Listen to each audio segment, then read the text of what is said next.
BLO কাম আমি নকৰোঁ। কেন্দ্ৰৰ কাম কাজ আপোনালোকে কেন্দ্ৰ খুলি স্কুল কৰি খাদ্য বিতৰণ কৰে নকৰে আপোনালোকৰ কথা নহয়, আমি অসহযোগ চলাই থাকিম, এইটো আপোনালোকৰ কথা। কিন্তু মনত ৰাখিব, জুন মাহৰ 4 তাৰিখে নিৰ্বাচনী ফলাফল ঘোষণা হ'ব। প্ৰায় 3 মাহ 7 দিন কেন্দ্ৰ বন্ধ থাকিব। সেই ক্ষেত্ৰত আক্ৰমণ আহিছে ইতিমধ্যে প্ৰকল্প বিষয়াসকলে আৰম্ভ কৰিছে। ডাইৰেক্টৰে অৰ্ডাৰটো পঠাইছে, নিশ্চয় ক'ব, আমাৰ তপন দাই নিশ্চয় ক'ব। এই ক্ষেত্ৰত আপোনালোকে যাওক, কেন্দ্ৰত কেনে অৱস্থাত আছে আপোনালোকে ৰিপৰ্ট আনক, এই কৰি আছে পোষণ মেলাৰ কামবিলাক কৰাৰ আৰম্ভ কৰি আছে। গতিকে আপোনালোকে সঠিকভাৱে আজি আলোচনা কৰি মন্তব্য প্ৰকাশ কৰিব।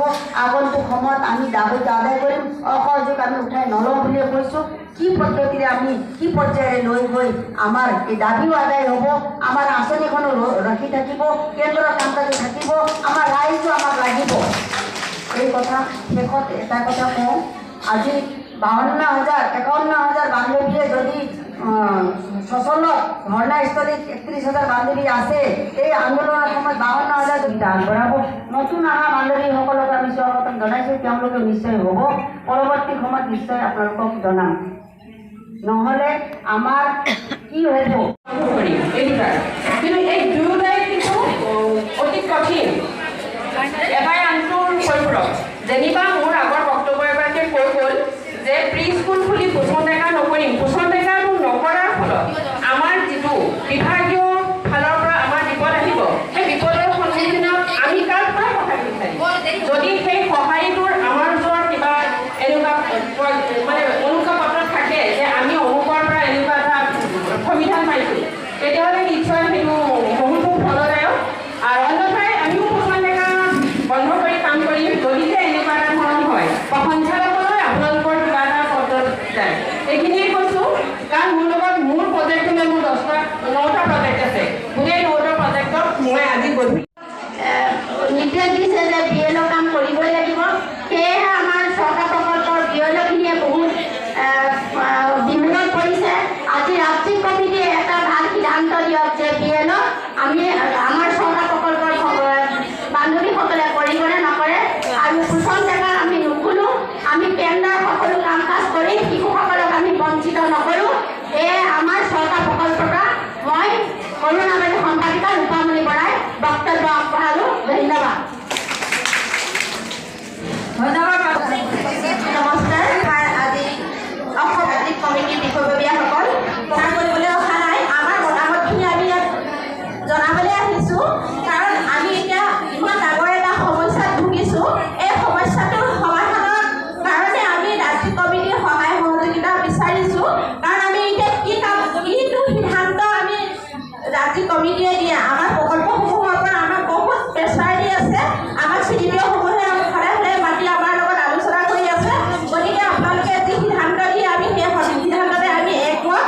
কাৰণ আমি বৰ্তমান এতিয়া আমি 100% কৰা নাই, কিন্তু আমি কেন্দ্ৰসমূহ খোলাটো আমি বিচাৰিছোঁ। কাৰণ আমি আমাৰ অধিসূচনা জাৰি কৰিছে 4 মাহৰ কাৰণে বলবৎ কৰিছে। গতিকে আমি 4 মাহ কেতিয়াও আমি শিশুসকলক বঞ্চিত কৰি ৰখাটো আমি উচিত বুলি ভবা নাই। গতিকে আপোনালোকৰ মতামত মন্তব্য সামৰিছোঁ। ধন্যবাদ। বুজিবলৈ চেষ্টা কৰিব, পাতল চাতৰি নহয়, ইয়েছ অৰ নো দুটা কথা কৰিব, সময় একেবাৰে বান্ধৱীৰ পৰা অহা অংগনবাড়ী কৰ্মী সহায়িকা বান্ধৱীসকল, মোৰ জিলা মই ধেমাজি নাম বিমণি শইকীয়া। মোৰ প্ৰথম কথা হ'ল আমি স্কুলটো কৰিব লাগে। কাৰণ এতিয়া আমাৰ বছৰেকীয়া পৰীক্ষাৰ সময়, আমাৰ বেছি প্ৰভাৱ পৰা নাই, অধ্যয়ন আছে। যদি স্কুল খোলে, আমাৰ এনেও স্কুলবিলাকত ল'ৰা ছোৱালী কমি গৈছে। যদিহে আমি স্কুলবিলাক 10 দিন খোলোঁ, এমাহ খোলোঁ, এমাহ বন্ধ ৰাখোঁ, এনেকৈ কৰিলে আমাৰ ল'ৰা ছোৱালীবিলাক প্ৰায় স্কুলত কমি যাব। কাৰণ ল'ৰা ছোৱালী কম কাৰণে বিভিন্ন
আমাৰ তিনিচুকীয়া জিলাৰ কাৰণ কেলে আমাৰ শিশুসকল আমি বঞ্চিত কৰি ৰাখিছোঁ ইমান দিনে এতিয়া আমি চেণ্টাৰটো খুলিম কিন্তু পোষণ ডেকাৰ কাম নকৰোঁ আৰু বিএলৰ কথাটো হৈছে এনেকুৱা কিছুমান বান্ধৱীয়ে কয় বিএলৰ কামটো আমাৰ সম্পূৰ্ণ মানে সেইটো পৃথক আমি বেলেগে পইচা পাওঁ সেইকাৰণে সেইটো কৰিব লাগে কিন্তু মোৰ মতে আমাৰ তিনিচুকীয়া ডিষ্ট্ৰিক্টে আলোচনা কৰিছোঁ সেইটো কিন্তু বিএলৰ কামটো কৰিব নালাগে কোনো আমি ৰাজ্যিকৰ সিদ্ধান্তৰ মতে আমি একমত হৈছোঁ আৰু তেওঁলোকে যিমতে সিদ্ধান্ত লয়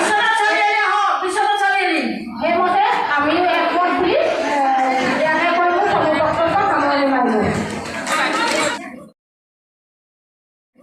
নামছো কিন্তু আমিও ৰাজ্যিক নেতৃবৃন্দৰ লগতে আমি যিটো পোষণ ডেকাৰ কাম অনলাইনৰ কাম সেইখিনি আমি সেইখিনি খুলিব লাগে চেণ্টাৰ খুলিব লাগে কিন্তু আমি পোষণৰ কাম সম্পূৰ্ণভাৱে সকলোৱে নকৰোঁ বুলি আমি সকলোৱে তাতে একমত হওঁ আৰু সকলোকে পোষণৰ যি সন্ধানৰ যি সিদ্ধান্ত লয় তেওঁলোকে যাতে আমাক মতামত আগবঢ়ায় আমি তেওঁলোকক গৈ যাতে তাত আমি অৱগত কৰিব পাৰোঁ ইয়াকে কৈ মোৰ বক্তব্য সামৰণি মাৰিলোঁ লৈ উঠি তাৰমানে কি কৰিছে এতিয়া কি কৰিম চহী কৰি দিম নে আনি দিম নে ৰিপৰ্ট দিম নে আমি কিন্তু প্ৰত্যেকভাৱে বাধা দিছোঁ কাৰণ নকৰিব আপোনালোকে যিহেতু আমি চাৰ্কল অফিচাৰত জনোৱাৰ লগে লগে এটা অৰ্ডাৰ দি দিছে যে আমাৰ অংগনবাড়ী বিএলঅ'সকল যিহেতু বৰ্তমান অসহযোগ আন্দোলনত আছে গতিকে তেওঁলোকৰ কামখিনি গাঁও প্ৰধানে কৰিব তেনেকুৱা দায়িত্ব দি একোখন অৰ্ডাৰ কপি উলিয়াই দিছে তেওঁলোকে অৰ্ডাৰ দি দিছে গতিকে আমাক